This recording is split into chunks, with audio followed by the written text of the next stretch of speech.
Alors comme chaque jeudi, on a Ben Jacobs qui nous a fait un point sur l'actualité mercato du club. On commence avec le poste de latéral gauche. Donc d'après Ben Jacobs, on a Jet Spence, le latéral de Tottenham qui a été proposé à Manchester United et à Liverpool. Mais on ne sait pas si United a manifesté son intérêt pour le moment. Il souhaite jouer régulièrement. Ça, c'est une rumeur qui me plaît bien. Jet Spence, c'est un très bon joueur qui peut jouer sur les deux côtés, il me semble, mais qui joue principalement en tant que latéral gauche. Il a fait une super Coupe du Monde sur le peu de minutes que Thomas Tuchel lui a demandé. Si jamais on fait pas Lewis Hall, ça serait une bonne alternative, je pense. Ensuite, Ben Jacobs nous confirme que Anthony Robinson figure bien sur la liste des latéraux gauche pour Manchester United. Concernant Lewis Hall, il dit que Manchester le voit comme sa cible idéale. En revanche, il est considéré comme potentiellement coûteux et difficile à recruter, surtout après le départ d'Eddie Howe et les importantes ventes de joueurs dans l'effectif de Newcastle. Donc ça, c'est déjà une info qu'on avait hier, ça va être très dur de le recruter. Et concernant Miles Lewis-Kelly, il dit que ça sera plus difficile de le recruter aujourd'hui qu'il y a 6 mois. Il dit que maintenant qu'il est titulaire Arsenal, il faudra débourser une somme astronomique pour le débourser, peut-être même supérieure à celle de Lewis Hall, ce qui rend le transfert très improbable. Et enfin, pour les latéraux gauche, on a toujours la rumeur de Jorge Salinas, le latéral gauche espagnol. Apparemment, il a une clause de 13,7 millions de livres dans son contrat. On avait déjà Barcelone qui avait essayé de le recruter pour 5 millions de livres, mais l'offre a été rejetée par son club. Donc si jamais le club le veut vraiment, faudra lever sa clause de 13,7 millions de livres.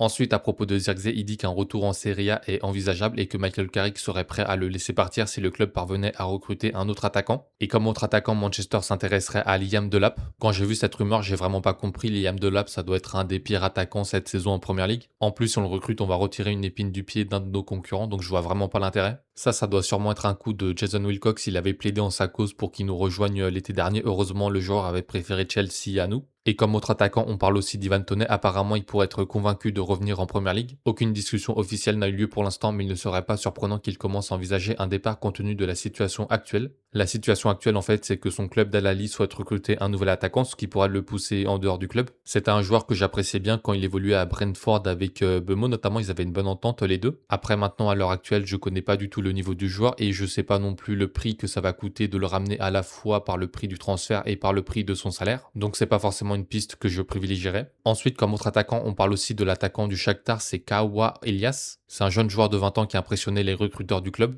Le Shakhtar le valorise à peu près à 30 millions de livres sterling. J'avais entendu dire que le club cherchait un attaquant expérimenté pour soutenir Chesko, donc là c'est pas le cas, donc j'irai pas forcément sur lui. Ensuite, à propos de Carlos Baleba, il y a une grosse mauvaise nouvelle, c'est qu'il souffre d'une lésion ligamentaire à la cheville. C'est une blessure qu'il a contractée lors de la pré-saison et qui devrait le tenir absent des terrains pendant un certain temps. Donc déjà que le club n'était pas chaud sur Carlos Baleba quand il était en pleine forme, maintenant qu'il est blessé, c'est mort, on peut l'oublier pour cette saison. Ensuite, on a Ben Jacobs qui nous parle de Tyler Adams. Il dit que le joueur serait intéressé pour rejoindre Manchester United. Bournemouth ne le considère pas comme étant invendable et son prix devrait avoisiner les 50 millions de livres plutôt que les 35 évoqués précédemment. Donc pour Tyler Adams, vous connaissez mon avis, je connais le vôtre, personne ne veut le voir au club, donc j'espère que le club va vite passer à une autre option. Après, Ben Jacobs a aussi parlé à propos de Manu Koné. Il a dit: je pense que la décision concernant Koné dépendra notamment de l'adhésion de Jason Wilcox. Si j'ai bien compris, Christopher Vivell figurait parmi les noms qui ont suggéré le milieu de terrain. Michael Carrick privilégierait peut-être un joueur ayant une expérience confirmée en Première Ligue ou à l'inverse un joueur du calibre de Tchouaméni. Il n'y a donc pas encore de consensus. Pourtant, ça fait un moment qu'on est sur le troisième milieu de terrain et ça avance toujours pas, je sais pas trop ce qu'ils font en ce moment.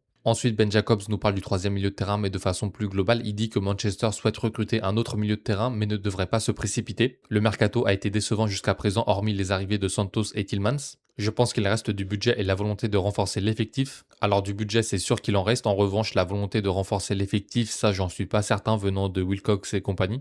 D'ailleurs, à propos du budget, on a Ben Jacobs qui a dit: avec le recul, s'ils n'obtiennent pas les joueurs dont ils ont besoin, ils pourront prétendre que leurs finances sont plus serrées que ce que les médias ont laissé entendre. Mais n'oublions pas qu'avant Tillmans, ils auraient recruté Matheus Fernandes pour 75 millions de livres sterling et Elliot Henderson pour 85 ou 90 millions de livres. Donc c'est bien la preuve que notre budget est supérieur à ce qu'on a dépensé pour l'instant. Ensuite, à propos des défenseurs centraux, il nous dit que Lisandro Martinez ne partira pas. Il n'y a aucun mouvement pour le moment concernant les signatures de défenseurs centraux. Comme je le dis souvent, les défenseurs centraux, ça sera pour le prochain mercato d'été. Après, il dit aussi que Rafael Leao a été proposé à Manchester United, mais le club n'a pas encore donné suite. Donc Leao ne viendra pas, d'autant plus qu'on a Galatasaray qui a fait une offre et que chez nous, on a Marcus Rashford qui reste, donc c'est sûr qu'il viendra pas. Enfin, pour finir, on a Manchester qui a modifié sa structure contractuelle suite aux erreurs du mercato estival de 2023. En effet, au lieu d'une augmentation automatique de 25% pour la qualification en Ligue des Champions, les joueurs ne percevront cette augmentation que s'ils jouent au moins 60% du temps de jeu de la saison précédente. Donc ça, c'est une très bonne nouvelle pour le club. Ça va permettre d'économiser beaucoup d'argent. Il y a beaucoup de joueurs qui n'ont pas fait 60% du temps de jeu de la saison précédente. Il y a par exemple Zirkzee ou Delert.